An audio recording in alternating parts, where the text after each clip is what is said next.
The legacy of Innovatech Solutions wasn't just built, it was sculpted piece by painstaking piece. Or at least, that's the story my uncle, Julian, loved to tell at every company gala. He'd stand tall at the podium, his tailored suit impeccable, and recount how he and my father, Alistair, had started in a cramped workshop, two brothers fueled by a shared vision to revolutionize assistive technology. But the truth, the part Julian conveniently omitted, was that my father, Alistair, was the true visionary, the brilliant mind behind the groundbreaking patents that formed the bedrock of our empire. And he certainly never breathed a word about how he'd cunningly seized control after my father's debilitating accident 15 years ago. I'm Evelyn Reed, and this is the story of how I dedicated the last 7 years to secretly reclaiming my father's legacy, one patent at a time. Evelyn? Are you even listening to me? Julian's voice, sharp and laced with impatience, sliced through my thoughts. We were in his lavish corner office, perched high above the sprawling cityscape. These quarterly projections are utterly inadequate. I subtly adjusted my glasses, a gesture I'd learned conveyed a sense of unease, though inside, I was far from it. We're making significant strides, Uncle Julian, I replied calmly. That Neuralink project is a money pit, he retorted, tossing the report onto his polished desk. The board meeting is next week, Evelyn. I need tangible results, not empty promises. He paused, his gaze piercing. Or perhaps it's time to acknowledge that, unlike your father, the spark of innovation simply didn't pass down to you. I swallowed the retort that rose in my throat. If only he knew the Neuralink project was already complete, its patents safely secured under my private holding company, along with 3 other failed projects he'd dismissed. Perhaps you're right, I conceded, playing the role he expected. Maybe I should refocus my efforts. A flicker of satisfaction crossed his face. I've been saying that for years, Evelyn. You lack your father's genius. The sooner you accept that, the better. I gathered my papers, a knot of resentment tightening in my chest. Through the expansive windows, Innovatech Solutions' logo gleamed against the sky. Innovating tomorrow's world. The irony wasn't lost on me. Oh, and Evelyn, Julian called out as I reached the door. Do try to present yourself more professionally at the board meeting. That disheveled academic look might have been acceptable in R&D, but you're addressing the board now. Strive to look like a Reed for once. I offered a curt nod and left, pausing briefly before the portrait of my father that hung in the corridor. Alistair Reed gazed back at me, his smile frozen in time, a relic from before the accident that had plunged him into a coma. Before Julian had exploited the crisis to seize control, coercing my mother to sell her shares for a pittance. I was barely 18 then, powerless to intervene, but old enough to begin plotting my revenge. My office was 20 floors below, smaller, less opulent, but filled with the vibrant chaos of genuine research. Maya, my fiercely loyal assistant and confidant, was waiting with a stack of documents. He bought it, she asked, closing the door behind me. I smiled, loosening my deliberately askew tie. Has Jasper confirmed the patent office's decision? She handed me a sealed envelope. It arrived this morning. All 7 patents approved, backdated to your original filings. The Neuralink, the exoskeletal suit, everything. Julian remains blissfully unaware of their existence. And the ownership structure? I inquired. Triple-blind holding companies, just like we planned. Even if they somehow trace them, they'll never penetrate all the layers, Maya assured me. She paused, her gaze searching mine. Evelyn, are you absolutely certain about this? Once you reveal everything at the board meeting.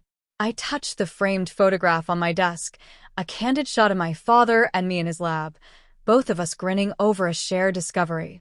He tried to erase my father from his own company, I said, my voice low.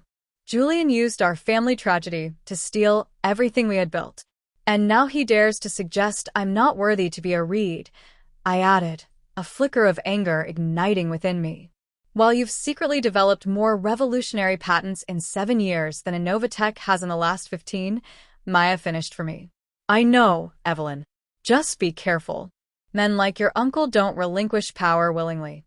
I locked the patents in my secure safe and turned to my computer, checking the encrypted email account I used to communicate with Judge Eleanor Vance, an old friend of my father's.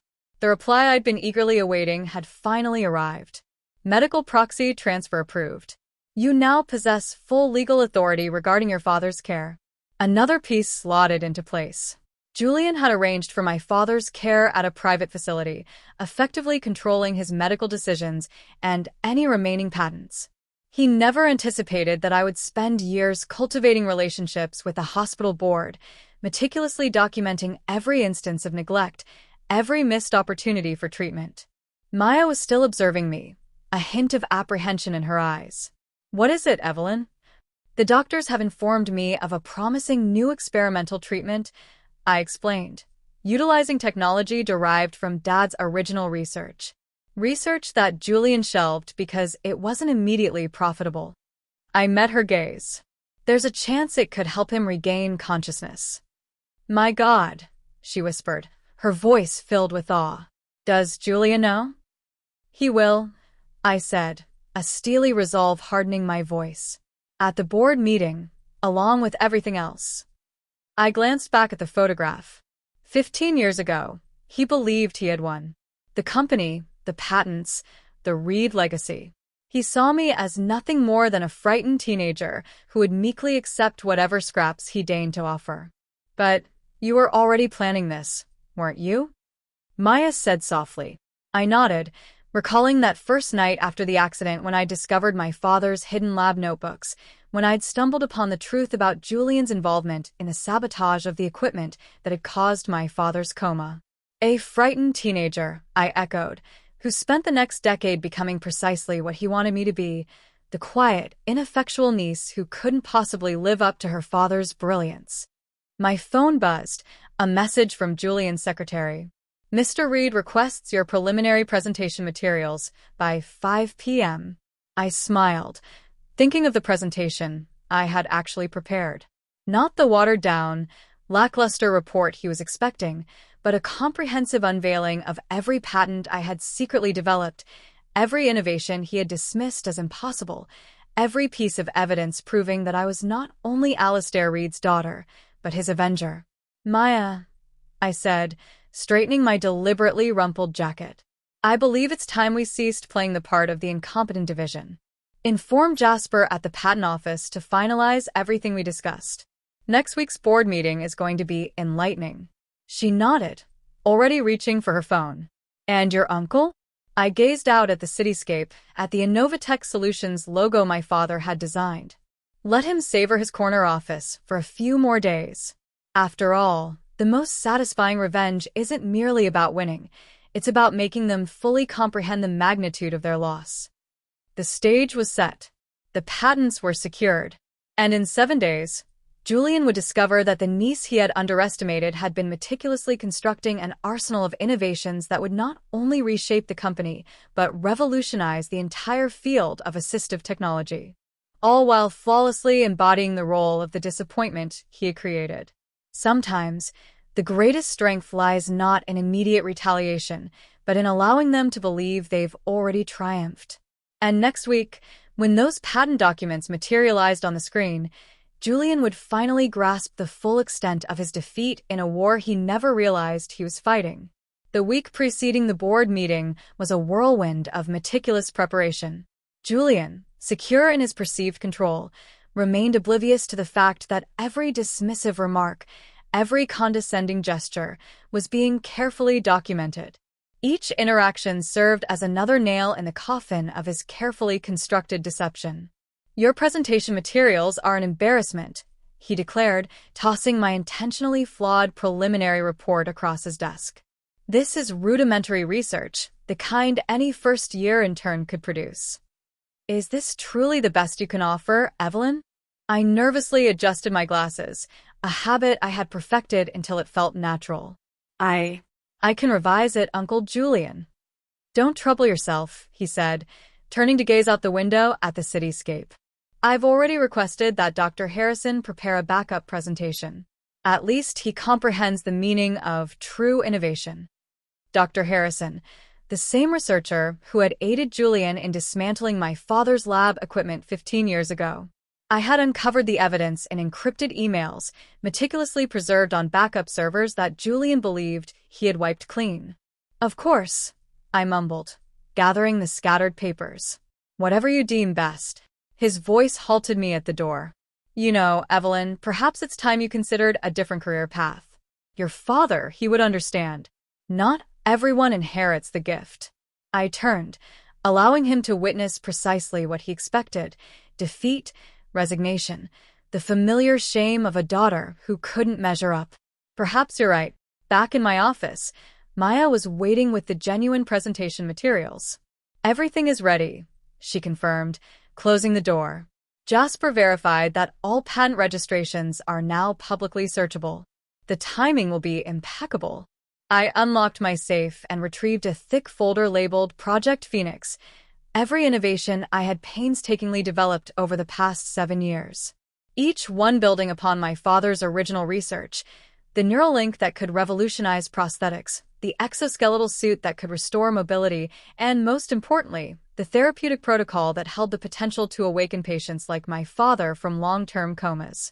The hospital board convened this morning, Maya continued. They have approved the transfer of your father's care to the new facility. Everything is in place for the treatment to commence next week.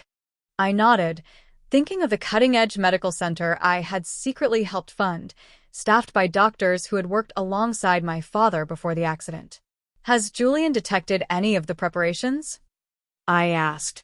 He's too preoccupied with damage control from the Hayes contract situation, Maya smirked.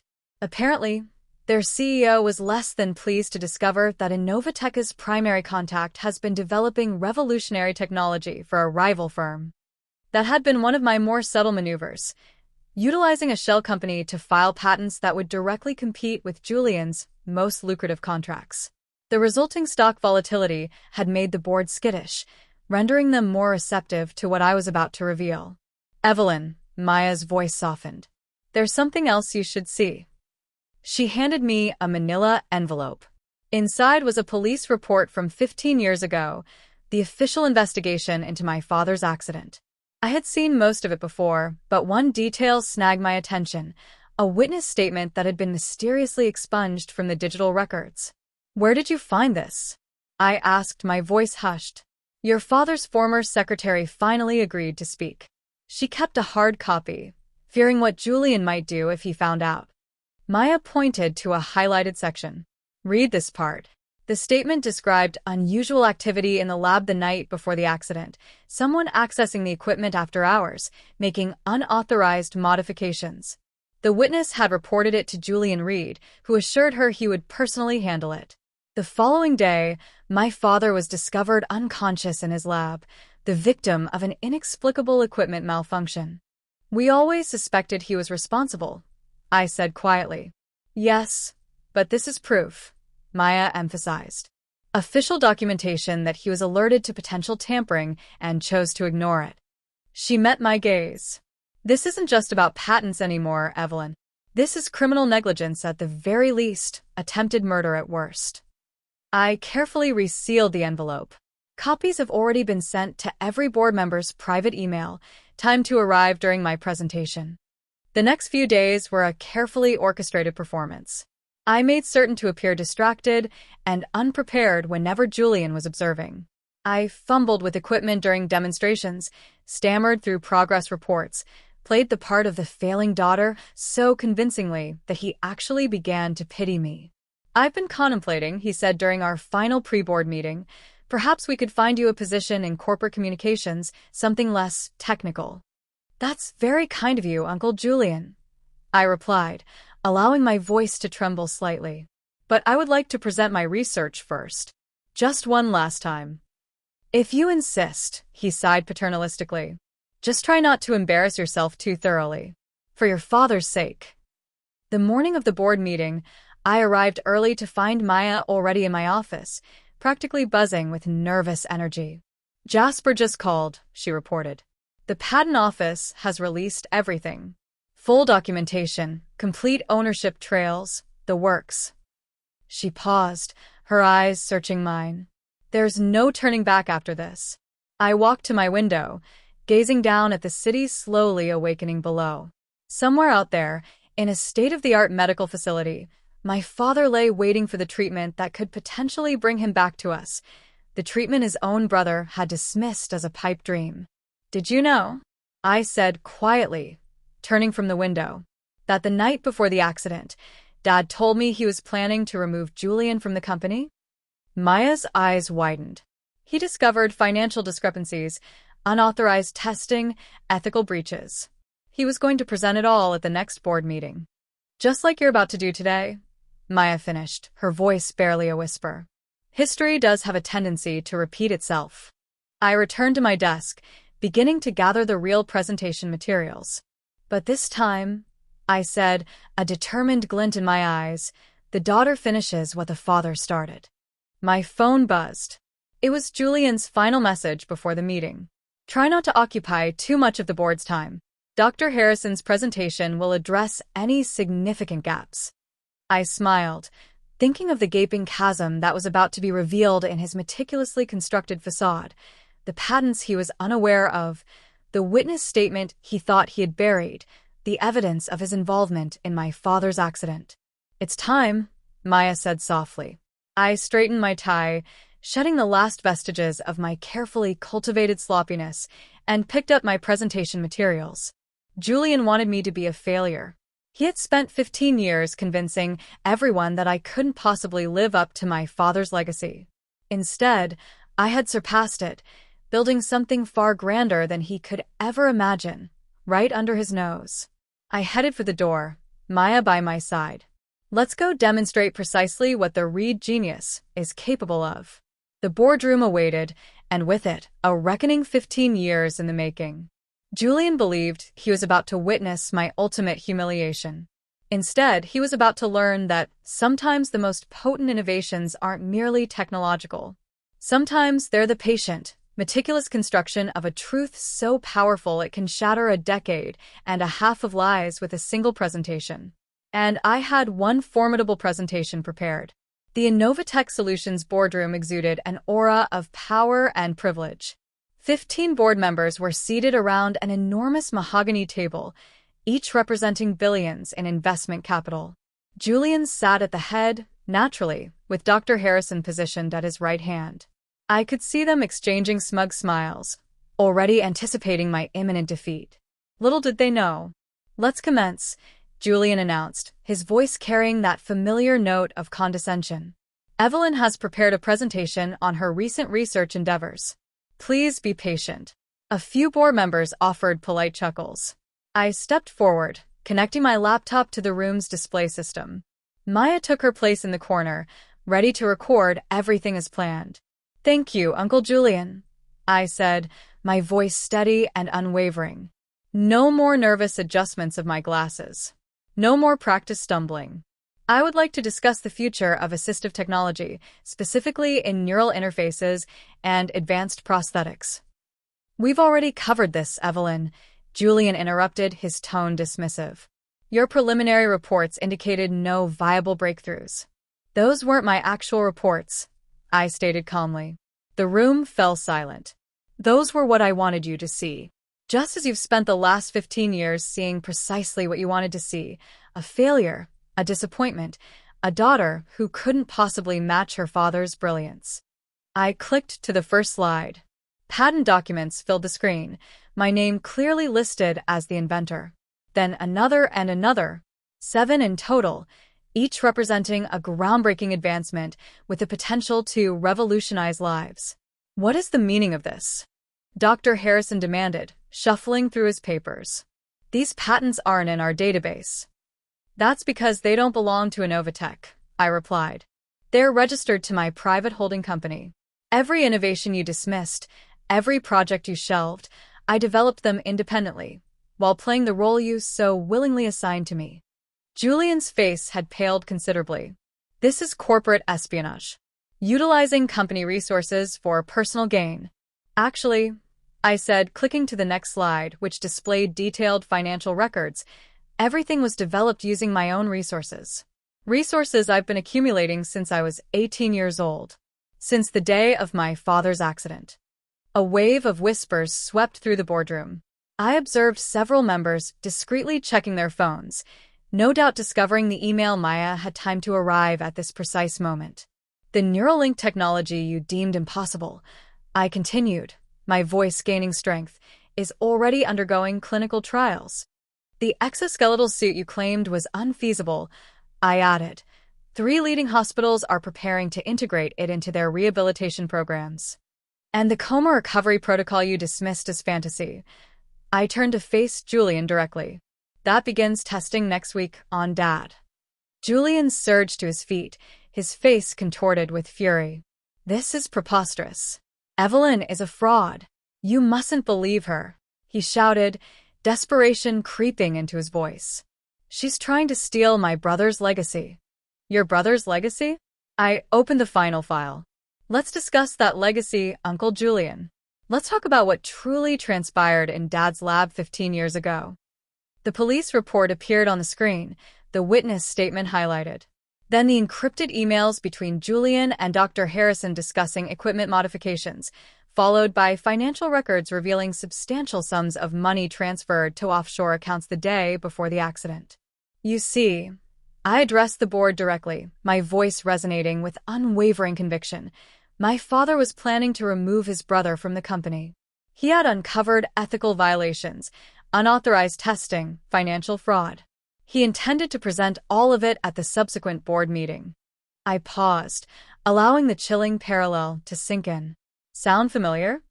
Dr. Harrison abruptly stood, attempting to flee, but 2 security guards, discreetly hired by Maya, blocked his escape.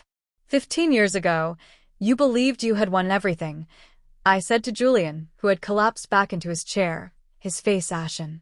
The company, the patents, the Reed legacy. You thought you had destroyed one brother and controlled the other. You don't comprehend, he whispered, his voice trembling. I built this company too. I deserved to nearly kill your brother? I finished, my voice laced with disdain. To steal his daughter's inheritance? To bury innovations that could benefit millions, simply because they weren't immediately profitable. I shook my head. No, Uncle Julian, you deserved precisely what you're about to receive. On cue, the boardroom doors swung open. 2 police detectives entered, followed by my father's former secretary, the witness whose statement had been suppressed for 15 years. Julian Reed, the lead detective, announced, his voice authoritative. You are under arrest for attempted murder, corporate fraud, and criminal conspiracy. As they escorted my uncle away, his protests fading into the background, I turned back to the board. Ladies and gentlemen, you will find comprehensive documentation of everything I've presented today in your secure email accounts, along with my proposal for restructuring Innovateca's leadership and implementing these groundbreaking technologies. One by one, they nodded in acknowledgement. They were, after all, business people.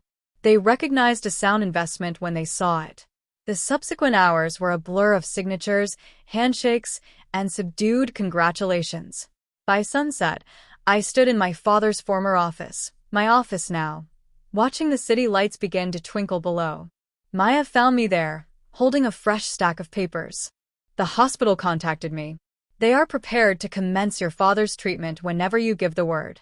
I touched the framed photograph on the desk, Dad and me in his lab, both of us beaming. Schedule it for tomorrow. It's time to bring him home. The media is in a frenzy, Maya added, a hint of amusement in her voice. Everyone is clamoring to know how the supposed failing daughter managed to develop 7 revolutionary patents while feigning incompetence. I smiled, reflecting on the various roles we assume throughout life. The failing daughter, the grieving niece, the secret genius biding her time. Tell them the truth, I said. Tell them I learned from the best. My father taught me that true innovation isn't about appearances or power, I continued. It's about perseverance, dedication, and the unwavering belief that truth will ultimately prevail. Later that evening, I visited Dad at his new medical facility. The doctors were cautiously optimistic about the treatment's potential. Even if he didn't fully regain consciousness, they anticipated that he would emerge from the coma, that he would finally learn how his daughter had safeguarded and avenged his legacy. "You were right, Dad," I whispered, gently clasping his hand. The Reed genius didn't skip a generation. It simply learned to operate in the shadows, waiting for the opportune moment to step into the light. Ultimately, the greatest victory wasn't just reclaiming the patents or exposing Julian's crimes. It wasn't even about becoming CEO of the company he had attempted to steal.